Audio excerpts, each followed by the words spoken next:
പ്രിയപ്പെട്ട സഹോദരി സഹോദരന്മാരെ, ഞങ്ങൾ നിങ്ങൾക്കായി ഒരു സദ്വാർത്തയുമായിട്ടാണ് വന്നിട്ടുള്ളത്. 2025 ജനുവരി 1 മുതൽ 365 തലക്കെട്ടുകൾ ഉൾപ്പെടുത്തിക്കൊണ്ടുള്ള വർഷം മുഴുവൻ പ്രാർത്ഥിച്ച് ധ്യാനിക്കാനുള്ള വചനങ്ങൾ ഞങ്ങൾ പങ്കുവയ്ക്കുന്നു. എല്ലാ ദിവസവും ഞങ്ങൾ ഒരു തലക്കെട്ടും അതുമായി ബന്ധപ്പെട്ട വചനങ്ങളും അയച്ചു തരുന്നതായിരിക്കും. വചനങ്ങൾ കേട്ട് ധ്യാനിച്ച് അനുഗ്രഹം പ്രാപിക്കാൻ ഞാൻ നിങ്ങളെ പ്രോത്സാഹിപ്പിക്കുകയാണ്. ദയവായി സബ്സ്ക്രൈബ് ചെയ്യുകയും നിങ്ങളുടെ കൂട്ടുകാരുമായി പങ്കുവയ്ക്കുകയും ചെയ്യുക. നന്ദി.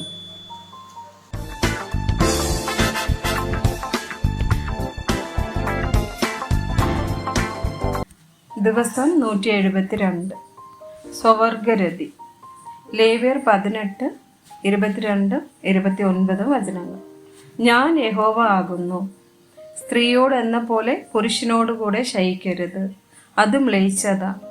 ആരെങ്കിലും ഈ സകല മ്ലേച്ഛതകളിലും ഏതെങ്കിലും ചെയ്താൽ അങ്ങനെ ചെയ്യുന്നവരെ അവരുടെ ജനത്തിൽ നിന്ന് ഛേദിച്ചു കളയണം. റോമർ 1, 26 മുതൽ 27 വരെയും 32 വചനങ്ങൾ. അതുകൊണ്ട് ദൈവം അവരെ അവമാന രാഗങ്ങളിൽ ഏൽപ്പിച്ചു. അവരുടെ സ്ത്രീകൾ സ്വാഭാവിക ഭോഗത്തെ സ്വഭാവവിരുദ്ധമാക്കി കളഞ്ഞു. അവണം പുരുഷന്മാരും സ്വാഭാവിക സ്ത്രീഭോഗം വിട്ട് അന്യോന്യം കാമം ജ്വലിച്ച് ആണോട് ആൺ അവലക്ഷണമായത് പ്രവർത്തിച്ചു. ഇങ്ങനെ അവർ തങ്ങളുടെ വിഭ്രമത്തിന് യോഗ്യമായ പ്രതിഫലം തങ്ങളിൽ തന്നെ പ്രാപിച്ചു.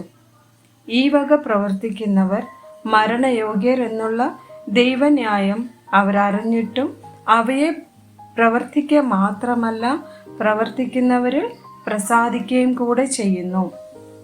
1 കൊരിന്ത്യർ 6, 9, 10 വചനങ്ങൾ. അന്യായം ചെയ്യുന്നവർ ദൈവരാജ്യം അവകാശമാക്കുകയില്ല എന്ന് അറിയുന്നില്ലയോ? നിങ്ങളെ തന്നെ വഞ്ചിക്കാതിരിപ്പിൻ.